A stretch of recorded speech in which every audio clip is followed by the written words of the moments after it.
오늘 이 마태복음 14장 22절로 이하 있는 말씀 통해서 파도를 타는 사람 이런 제목으로 특별히 삼복도에 휴가를 떠나는 많은 분들이 계시는데 오늘 이 본문 말씀 통해서 하나님의 우리에게 주신 말씀을 드리려고 합니다.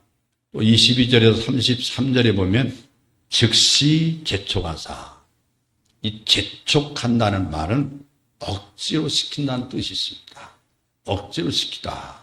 예수께서 5천 명이 넘는 무리들을 떡 5개와 물고기 2마리로 배부르게 먹이신 후에 급히 서둘러서 제자들 무리로부터 빨리 떠나게 한 이유가 학문적으로 여러 가지 추측을 할 수가 있는데, 첫째는 주님은 한적한 곳에 홀로 기도하기를 의하셨다 하는 게 오늘 본문 23절 말씀이고, 두 번째는 예수님께서 그의 제자들뿐 아니라 동요하고 있는 무리를 피해서 한적한 곳에서 잠시 쉬기를 원한 것이 마가복음 6장 31절 이하에도 너희들도 가서 쉬어라 이렇게 말씀했습니다. 세 번째는 예수님께서 그의 제자들을 먼저 해산시킴으로써 자신을 왕으로 삼으려고 했어요.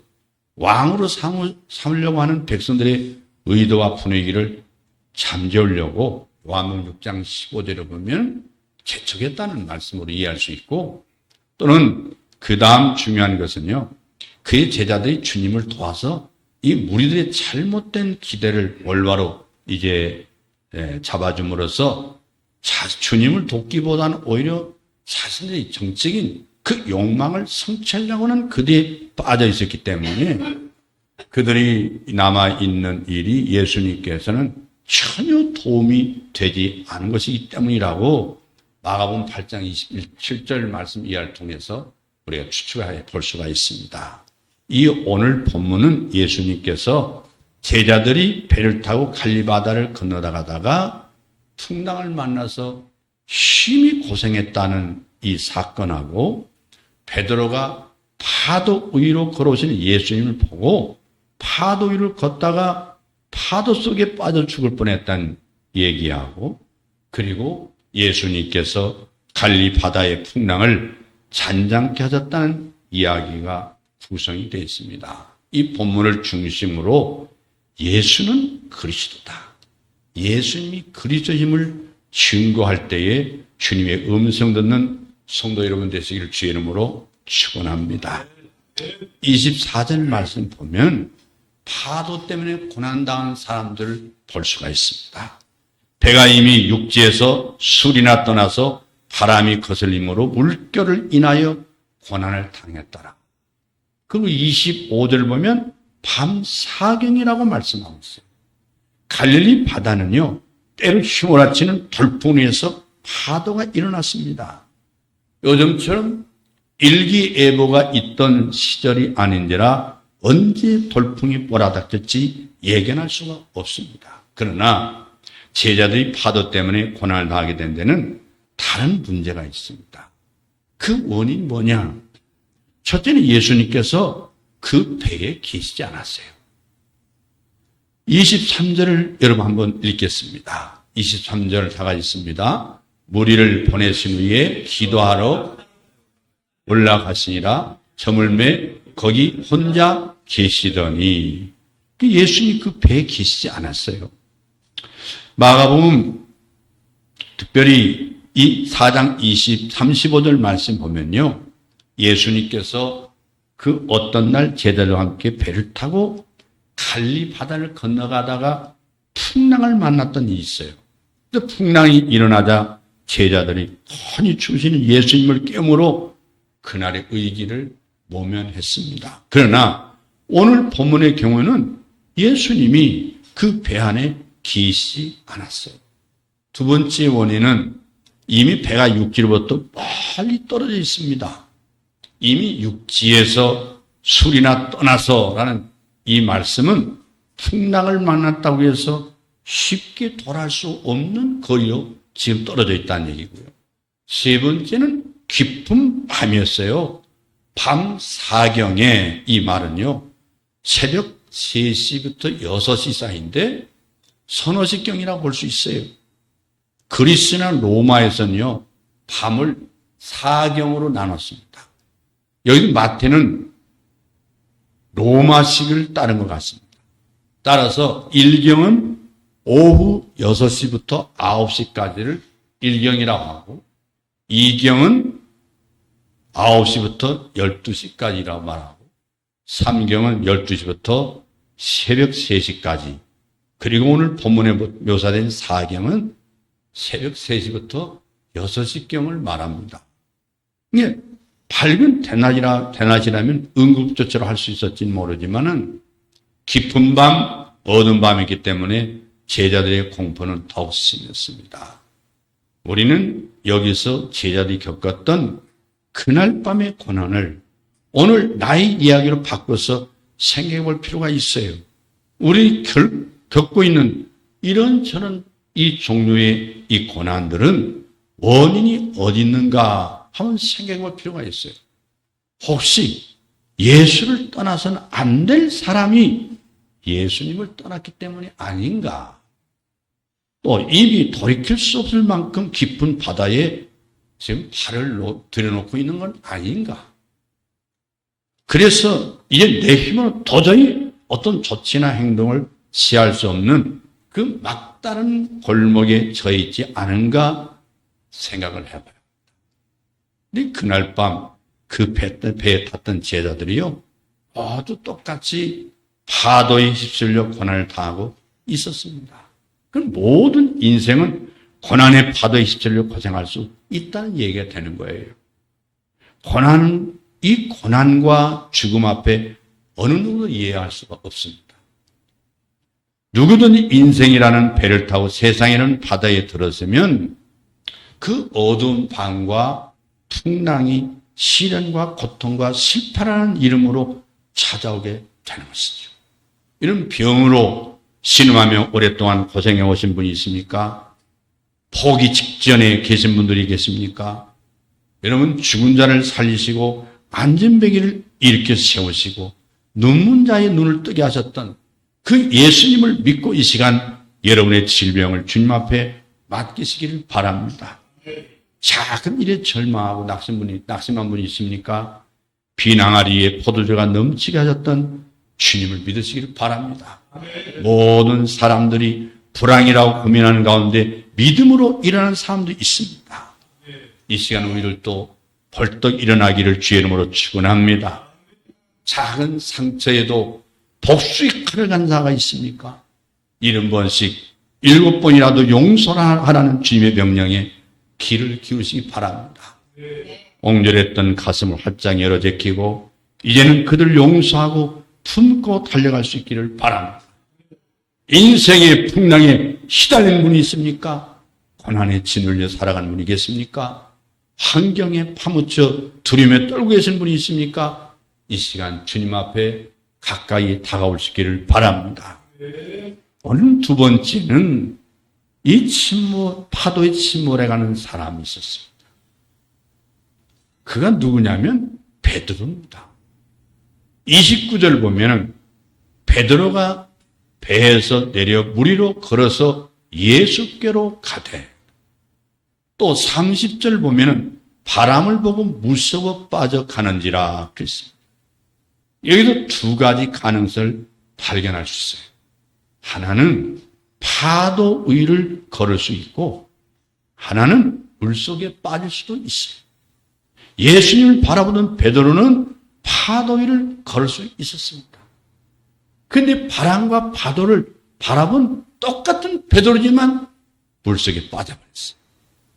단순한 이야기 같지만 결국 단순하게 보아넘길 이야기가 아닙니다. 한치 차이란 말이 있듯이 베드로의 경우는 그야말로 한치 차이예요. 예수님을 바라볼 때는 파도를 밟을 수 있었습니다. 그런데 파도 자체를 바라볼 때는 바닷물 속에 빠질 수밖에 없었어요. 요즘 미국에서는요, 청소년들의 가출 문제로 부모들이 골치를 앓고 있는데요. 물론 한국도 예가 아니에요. 한국은 골치 아픈 나라예요. 미국의 매스컴들을 한같이 그 미국의 청소년 문제는 이미 부모와 학교는 손을 들어본 지가 오래됐다고 말하고 있어요. 가출 청소년들의 대부분이 미국 사회의 중상류층 집안의 아이들이에요. 그 이유는 부모와 자녀 지나친 간섭, 또 지나친 무관심의 둘 중에 하나는 거예요. 한마디로 말하면 행복에 겨워 불행을 선택하는 아이들이라고 말할 수 있습니다. 그러나 그 반대 이야기도 있어요. 강원도의 화전민의 아들로 태어나서 학교는 결국 초등학교 빼기 나오지 않았어요. 그 이름이 김진아는 청년인데 그가 공원에서 풀빵장수했어요. 공사장에 가서 막노동했어요. 그리고 보리차를 행상을 안 해본 일이 없을 정도로 그는 가정고생을 다 해봤어요. 그가 강원도 인제군 가야리라는 곳에 태어나가지고 그 가야국민학교를 졸업한 최정력인데, 그러니까 2년 7개월 동안 낮에는 일하고 밤에는 공부하고, 그래서 이 대학교 입학고사에 300점 만점에 296점을 받았어요. 그 가난한 그 서름과 고통의 파도를 딛고 일어서서 서울대학교에 합격하는 영광을 얻었어요. 갈핏하면 집을 뛰쳐나가는 상류층 아이들이 있는가 하면 그저 흑수저 출신으로 풀빵장사하고 목판을 그 집어넣고 공부해서 서울대학교 합격한 한 청년의 이야기 속에는 하늘과 땅의 차이가 있어요. 여러분, 아인슈타인이요. 문학과 산수에는 점수가 너무 형편없어가지고 야, 너는 학교를 떠났으면 좋겠다.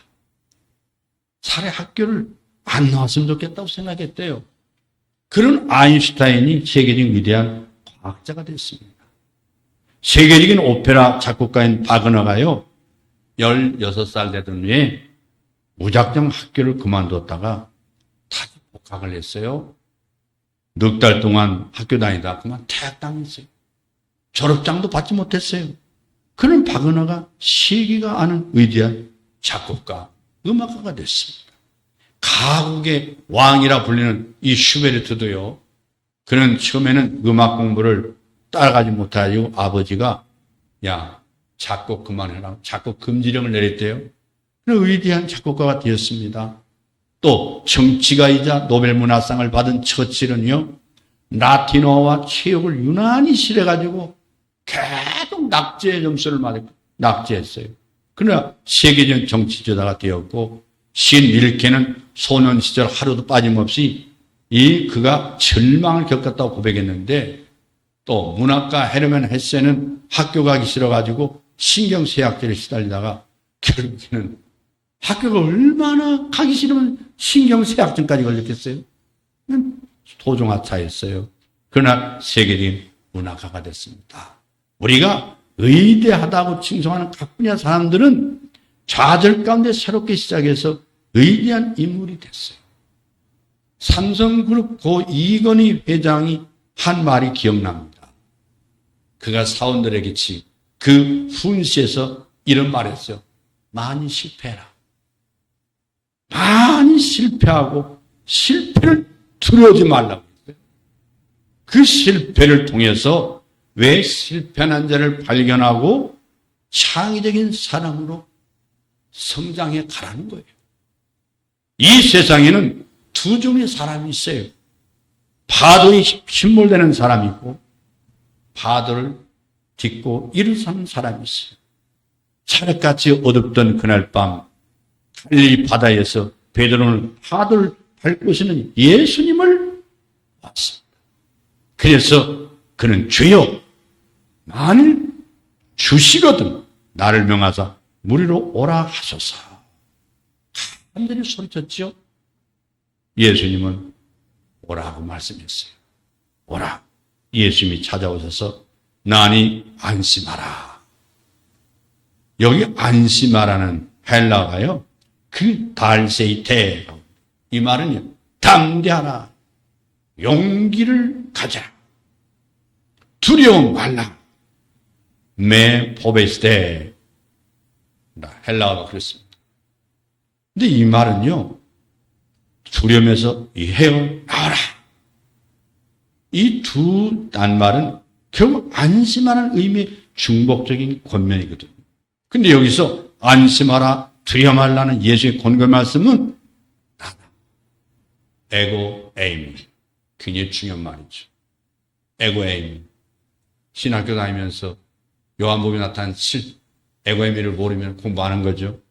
에고 에이미라는 이 확신을 주는 말씀에 의해서 더욱 뒷받침이 되는 거예요. 여기서 나니라는 말은 아주 중요해요. 헬로 에고 에이미는 영어는 I am. 나는 나야. 나야. 나다. 구약 출애굽기 3장 14절에 나는 스스로 있는 자니라. 이 말씀과 같은 거예요. 그래서 베드로가 말합니다. 주여, 주님이거든 나를 주님처럼 무리로 걷게 해 주십시오. 그러니까 주님이 오라. 오라 말씀하니까 베드로가 무리를 걸었어요. 그러다가 풍랑을 보고는 물속에 빠져들어요. 주님께서 즉시 베드로의 손을 붙들고 배 위로 올라타시니 풍랑이 잔잔했더라. 여러분, 제자들이 주님과 주님께 절하며 주님을 당신은 살아계신 하나님의 아들입니다. 이 고백하는 이야기로 오늘 본문에 막을 내리고 있어요. 이런 베드로는 힘을 얻어서 물 위로 걸어서 예수께로 갔습니다. 고난의 파도를 극복하는 믿음과 용기가 충천히 있었어요. 그러나 바람을 본 것이 잘못이에요. 베드로가 파도를 보고 폭풍을 본 것은 예수님을 바라보던 시선의 변질을 의미하는 겁니다. 예수님을 안 바라보는 거죠.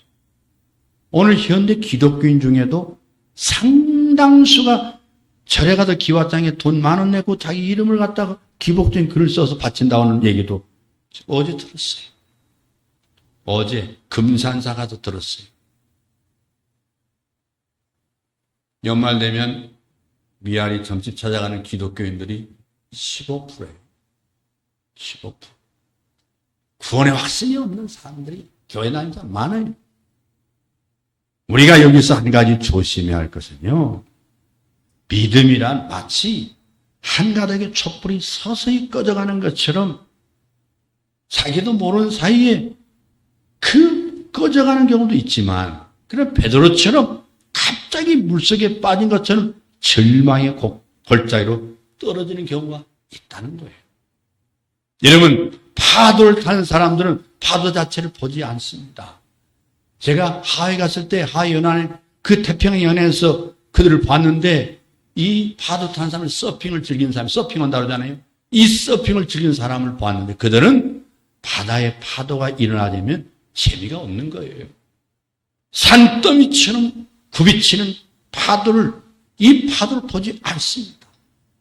이 서핑 선수권 대회에서 우승한 선수에게 기자가 물었습니다. 소감을 물으니까 파도를 보지 않고 바다에 뚫린 프리웨이를 본다. 이러면 고난당할 때 고난을 보면 그 고난을 이기지 못하는 거예요. 슬픈 일을 당했을 때 그 슬픔에 빠져들기 시작하면 그 슬픔에 헤어나기 어렵습니다. 실패했을 때 그 실패를 계속 생각하고 있으면 그 실패를 극복할 수가 없습니다. 병 걸렸을 때 병만 생각하면 그 병에서 일어날 수가 없는 거예요. 베드로가 파도에 휩쓸려 죽게 됐을 때 그는 즉시 주님을 찾았습니다. 30절 하반절 보시면 소리질러 가로되 주여 나를 구원하소서. 바로 그거예요. 때는 깊은 밤 이미 일은 엎질러졌고 파도 소리는 늘어가고 배는 끼우뚱거리고 침몰되고 가는 나는 물속에 점점점 빠져들어가 죽게 됐을 때 누구를 찾아야 되느냐? 누구를? 언제나 우리들의 결론은 예수님이어야 되겠죠. 베드로의 경우도 절박한 상황 속에서 자꾸 부르시는 분이 구주 예수님입니다. 우리 예수님은 하나님의 자녀들의 헛된 욕망에 빠졌을 때, 하나님의 백성들이 두려움에 빠져 신음하고 있을 때, 당신의 자녀들이 모든 고난에 빠졌을 때 구경하고 있는 분이 오늘 말씀 보니까 영어로 그렇게 됐어요. immediately after. immediately after는 즉시라는 말이거든요. 즉시 찾아와 건져주신 분이십니다. 즉시 도와주신 분이에요. 예수님은 즉시이세요. 즉시. 여러분들 누구의 손을 붙들고 이 세상을 살아가려고 하십니까? 사람의 손을 붙드는 사람, 그 손에 힘이 없음을 깨닫게 될 것이에요. 세상에 돈도 나지만 이 돈을 붙들고 살아가는 사람들, 명예를 붙들고 살아가는 사람들, 권력을 붙들고 살아가는 사람들, 언제나 천권 말기가 되면 물에 빠져 허우적거리는 소리가 우리는 들어왔습니다. 그것을 의지하지 마시기 바랍니다. 이제 제발 하나님 의지하세요. 하나님 의지하세요. 여러분 실패의 고난에 쓰라린 지금 아파하는 분이 계십니까? 세상 사람 아무도 나를 도와줄 수 없다고 괴로워하는 분이 계십니까? 여러분들이 의지하고 믿고 따랐던 모든 끈들이 이제 점점점 끊어지고 단절되는 가운데 그 고통 속에 계신 분이 있습니까? 이 시간 두 손을 그분에게 맡기시기 바랍니다. 즉시 여러분의 손을 붙들어 주십니다. 임미아들, 즉시 바로 이 시간 찾아와 주십니다. 여러분의 기도한 다음이 아니고 오늘 은혜 받은 다음이 아니고 성경은 100번 읽은 다음이 아닙니다. 임미아들, 애프터는 즉시 여러분들이 고통 가운데 빠져서 손을 내미는 순간 주님의 손은 여러분의 손을 붙잡아 주십니다. 주님이여 이 손을 꼭 잡고 가셔서 주님이여 이 손을 꼭 잡고 소 약하고 피곤한 이 몸을 폭풍의 지사 빛으로 손잡고 날 인도하소서. 인생이 힘들고 고난이 겹칠 때 주님여 날 놓아 주소서. 외치는 이 소리 귀 기울이시사 손잡고 날 인도하소서. 할렐루야. 주여 나를 구원하소서라는 이 베드로의 그 외침은 내 힘으로 안 되는 거예요. 우리가 도움을 받으려면 자신의 능력과 꾀와 지혜를 주님께 맡겨드려야 할 줄로 믿습니다. 그리고 부르짖어야 됩니다. 주여 나를 구원하소서. 세 번째, 여러분 파도를 타는 사람은 어떤 사람인지 아십니까? 파도를 탄 사람은 바람을 잔잔케 하시는 주님을 바라봤습니다. 오늘 31절 32절 보십시오. 예수께 즉시 손을 내밀어 저를 붙잡으시며 가라되 믿음이 적은 자여 왜 의심하였느냐 하시고 배에 함께 오름의 바람이 그치는지라. 왜 바람도 파도도 예수님 앞에 순종했습니까? 예수님은 창조주 하나님이십니다. 오늘 이 본문의 결론은 무엇입니까? 베드로가 물속에 빠진 실패를 통하여 예수가 눈일을 알게 된 것이에요. 실패를 통해서 예수가 하나님이시다. 물을 거닐어 보는 위대한 성공을 통해서 당신은 하나님의 아들입니다. 당신은 천지를 창조하신 분이십니다. 당신은 바람을 잔잔케 하시는 분입니다. 내 인생의 시련의 풍랑을 잔잔케 하시는 분이십니다. 온 우주의 주인이 되십니다. 당신은 역사의 흥망성쇠를 움켜주신 분이십니다. 내 인생에 살고 죽는 문제에 생사복을 주장하시는 하나님이십니다. 진실로 당신은 하나님의 아들이요 전인류의 구주이십니다. 할렐루야. 사람이 물속에 빠져들어가면 빠지고 잠기는 것이 자연의 질서와 법칙입니다. 그래서 누군가 그 자연의 법칙을 초월하고 자연을 꾸릴 수 있다면 그분은 그 자연 법칙을 만드신 창조주시죠. 하나님이십니다. 그래서 제자들은 33절 보면은 진실로 하나님의 아들이소이다. 우리 그리스도인들은 풍랑 속에서 예배하는 사람이에요. 인생의 풍랑 속에서 예배하는 사람으로도 주님은 만날 줄로 믿습니다. 주님께 절하며 가로되 실패의 종착점에서 예수님을 만나면 가장 위대한 성공을 이룰 수가 있습니다. 성공의 종착점에서 예수를 잃어버리면 그 인생은 최고의 실패자로 전락할 수밖에 없습니다. 하나님의 사람들을 실패도 성공도 의대해야 될 줄로 믿습니다. 제 아무리 성난 파도라도 지으신 분 앞에는 아무것도 아닙니다. 그러므로 어떤 거든 풍랑을 만났더라도 예수님을 바라보고 그 능력을 받기를 주의 이름으로 축원합니다. 바로 그것이 고난이나 실패나 절망을 극복하는 비결인 줄로 믿습니다. 할렐루야. 제가 몇 번이나 간증한 얘기지만요, 오래전 얘기인데 서울 면목동에 있던 어느 교회 집사님 몇 분이 충북 진천에 있는 시골에 1,000만 원을 서로 모아서 시골 교회를 개척했습니다. 그 가운데 이 집사라는 분은 남편이 예수님을 믿지 않은 분이에요. 땅을 사고 교회를 건축하기 시작하면서 의외로 생각지 않은 게 돈이 많이 들어갑니다. 준비한 돈이 이제 점점 떨어져 갑니다. 설상가상으로 거의 그 같은 시점에 이 집사님 남편이 모함에 빠져가지고 그 특허권을 이제는 남에게 빼앗기게 되면서 사업이 망했어요. 2억 상당의 집을 8천만 원에 그 당시 매각한 가면 회사를 통째로 빼앗겼습니다. 시골에서는 교회에 짓다가 중단하게 되었다는 연락이 오고 사업은 망해버렸어요. 어떻게 하느냐고 망설이고 기도하다가 이 집사는 남편 몰래 이 금이야 또 금과 폐물을 다 팔아버렸어요. 그리고 협력했던 다른 분들과 같이 추운 어느 날 새벽에 진천을 향해서 길을 떠나게 됐는데 이른 새벽에 남편이 잠을 깰까봐 일어나서 옷을 주워 입고 밖으로 나와서 일행이 기다리는 차에 막 달려가는데 남편이 뛰어가지고 그 바람이 차가운데 입국을 하며 외투를 어깨에 입혀주더란 겁니다.